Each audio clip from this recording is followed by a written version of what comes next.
जय हिंद दोस्तों। आज हम लोग पॉलिटी का 5वां क्लास देखेंगे। ठीक है, संविधान की उद्देशिका। उद्देशिका की भाषा ऑस्ट्रेलिया से लिया गया है। ठीक है, उद्देशिका की भाषा ऑस्ट्रेलिया से लिया गया है। बेरूबारी बनाम भारत संघ 1960 में उच्चतम न्यायालय ने कहा कि उद्देशिका संविधान का मूल हिस्सा नहीं है। ठीक है, संविधान का मूल भाग नहीं है या मूल हिस्सा नहीं है।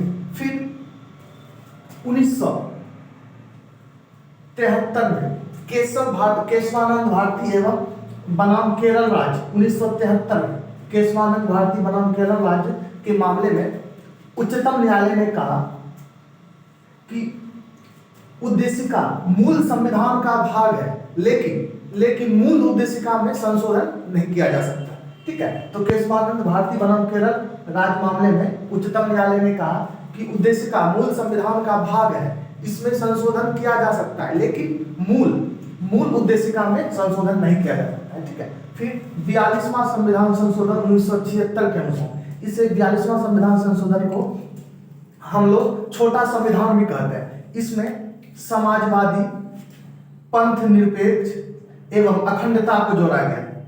तो यदि क्वेश्चन पूछा जाए कि क्या उद्देशिका में संशोधन या उद्देशिका में कुछ जोड़ा गया है, हाँ, एक बार समाजवादी, पंथ निरपेक्ष एवं अखंडता जोड़ा गया है। ठीक है, अब हम लोग देखेंगे कि हम लोग की उद्देशिका जो है, हम भारत के लोग भारत को, ठीक है, इसके कुछ शब्द है, इसका अर्थ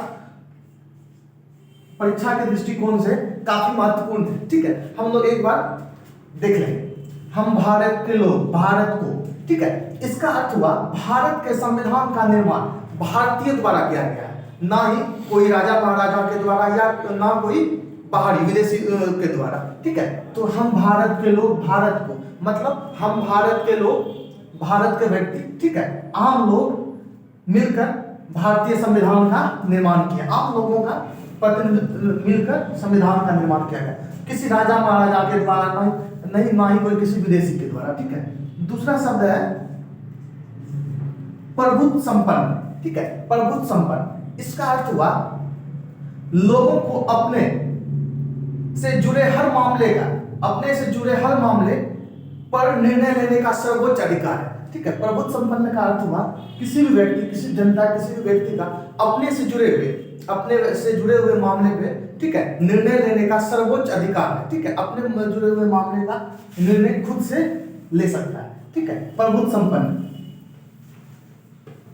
अगला है समाजवादी। याद रखेंगे, समाजवादी शब्द मूल उद्देशिका का भाग नहीं है। समाजवादी, पंथ निरपेक्ष। ठीक है, समाजवादी देखेंगे, समाज में संपदा सामूहिक रूप से पैदा होती है, इसका बंटवारा नहीं किया जा सकता। ठीक है, तो कोई भी संसाधन है वो जो है सामूहिक रूप से पैदा किया जाता है। ठीक है, उस पे किसी एक व्यक्ति का अधिकार नहीं होना चाहिए, इसे समाजवाद कहा गया। यहाँ बस ये दिखने तक ही संविधान का भाग ही है, धरातल पर समाजवाद का कोई रूप नहीं है। ठीक है, आगे देखेंगे पंथ निरपेक्ष। ठीक है, पंथ निरपेक्ष, नागरिकों को किसी भी धर्म मानने की स्वतंत्रता। कोई भी व्यक्ति, कोई भी नागरिक कोई भी धर्म मान सकता है, हिंदू, मुस्लिम, सिख, ईसाई, कोई भी धर्म मान सकता है, मानने का अधिकार है। ठीक है, लेकिन सरकार का कोई निश्चित धर्म नहीं होगा, सरकार का कोई निश्चित धर्म नहीं होगा। समाज ये पंथ निरपेक्ष, नागरिकों को किसी भी धर्म मानने की स्वतंत्रता रहेगा। ठीक है, सरकार का कोई निश्चित धर्म नहीं रहेगा। ठीक है, किसी धर्म विशेष की प्रचार प्रसार भी नहीं करेगा। ठीक है, अगला है लोकतंत्रात्मक।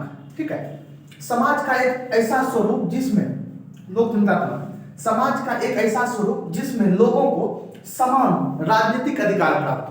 ठीक है, लोकतंत्रात्मक में हुआ कि सभी को समान राजनीतिक अधिकार प्राप्त हो। ठीक है, जो वोट का वैल्यू राष्ट्रपति का होगा वही वोट का वैल्यू एक आम नागरिक का होगा। जो वोट का वैल्यू किसी राजा का होता वही वोट का वैल्यू एक आम इंसान का। ठीक है, जो वोट का वैल्यू देश के सबसे अमीर व्यक्ति का होगा वही देश के सबसे गरीब व्यक्ति का भी होगा। ठीक है, तो यह लोकतंत्रात्मक का अधिकार का अर्थ हो गया समाज में सभी लोगों को समान राजनीतिक अधिकार। ठीक है, इससे तात्पर्य राजनीतिक अधिकार, लोकतंत्रात्मक। ठीक है, आगे देखेंगे गणराज्य। गणराज्य, ठीक है, यह परीक्षा के दृष्टिकोण से काफी महत्वपूर्ण है। गणराज्य, ठीक है, शासन का प्रमुख जनता के द्वारा चुना हुआ व्यक्ति होगा। ठीक है, शासन का प्रमुख जनता द्वारा चुना हुआ व्यक्ति होगा, ना कि कोई विदेशी या फिर किसी वंश का राजा का बेटा होगा, ऐसा कुछ नहीं है। ठीक है, तो गणराज्य में शासन का प्रमुख जनता के द्वारा प्रतिनिधि होगा, जनता के द्वारा प्रतिनिधि होगा। ठीक है, गणराज्य शासन का प्रमुख लोगों द्वारा या जनता द्वारा चुना हुआ व्यक्ति होगा। अगला है न्याय। ठीक है, न्याय नागरिकों के साथ उसके जाति, धर्म, नस्ल, लिंग के आधार पर भेदभाव नहीं किया जाएगा। ठीक है, न्याय का अर्थ होता है नागरिक के साथ, नागरिकों के साथ उसके जाति, धर्म, लिंग के आधार पर भेदभाव नहीं किया जाएगा। ठीक है, स्वतंत्रता। अगला है स्वतंत्रता। ठीक है, नागरिक कैसे सोचे, किस प्रकार सोचे, अपना विचार रखें, इसकी स्वतंत्रता रहेगा। नागरिक क्या सोचे, कैसे सोचे, इसकी स्वतंत्रता नागरिक के पास रहेगी, स्वतंत्रता। ठीक है, नागरिक कैसे सोचे, क्या सोचे, अपना विचार किस प्रकार रखें, ठीक है, इसकी स्वतंत्रता रहेगा। ठीक, अब है समानता।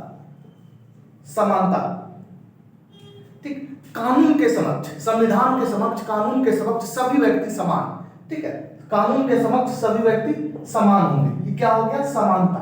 अगला है बंधुत्व। ठीक है, बंधुत्व, हम सभी ऐसा आचरण करें, हम सभी देशवासी ऐसा आचरण करें कि जैसा लगे कि समाज में सभी व्यक्ति एक दूसरे का भाई है। ठीक है, भाईचारा, सभी परिवार के सदस्य हो, हम सभी ऐसा आचरण करें कि जैसा कि हम सभी परिवार के एक सदस्य हो। ठीक है, तो ये हो गया भाईचारा। हम लोग इसको अच्छे से देख लेंगे। ठीक है, संविधान की उद्देश्य का ये शब्द एक बार अच्छे से ध्यान से पढ़ेंगे तो आ जाएगा। ठीक है, तो इस आप लोग स्क्रीनशॉट ले लेंगे।